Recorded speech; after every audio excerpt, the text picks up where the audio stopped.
আসসালামু আলাইকুম, সাইট একাডেমির পক্ষ থেকে আজকের ক্লাসে সকলকে স্বাগতম।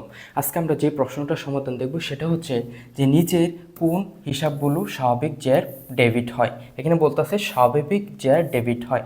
এটা জাহাঙ্গীরনগর বিশ্ববিদ্যালয়ে 18-19 সেশনে আসা একটা প্রশ্ন। এই প্রশ্নটা সলভ করার আগে আমরা একটা টেকনিক দেখব, ছোট টেকনিক। সেটা হচ্ছে টেকনিকটা হচ্ছে যে বসের বউয়ের বতে হচ্ছে ব্যয়।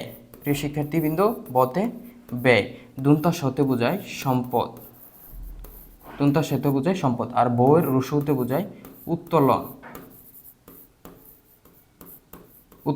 তাহলে যে সম্পদ, ব্যয় এবং উত্তোলন এগুলো ডেবিট জ্যার বা ডেবিট ব্যালেন্স প্রকাশ করে।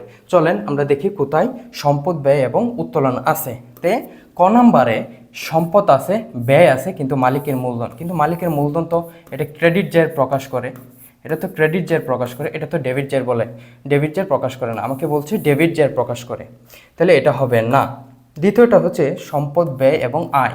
আয় আমরা জানি ক্রেডিট জ্যার প্রকাশ করে, তাহলে এটাও হবে না। তাহলে ঘ নম্বরে দেখি যে সম্পদ, দায় এবং মালিকের উত্তোলন। এখানে প্রিয় শিক্ষার্থীবৃন্দ, সম্পদ ডেবিট জ্যার প্রকাশ করে, ঠিক আছে, মালিকের উত্তোলন ডেবিট জ্যার প্রকাশ করে, কিন্তু দায় কিন্তু প্রিয় শিক্ষার্থীবৃন্দ ক্রেডিট জ্যার প্রকাশ করে, তাহলে এটাও হবে না। চতুর্থ নম্বর বলছে যে সম্পদ, ব্যয় এবং মালিকের উত্তোলন। তাহলে সম্পদ ও ডেবিট জ্যার প্রকাশ করে, ব্যয় ডেবিট জ্যার প্রকাশ করে, মালিকের উত্তোলনও ডেবিট জ্যার প্রকাশ করে। এই টেকনিকের মাধ্যমে আমরা প্রশ্নটা সমাধান করতে পারি এভাবে। ধন্যবাদ।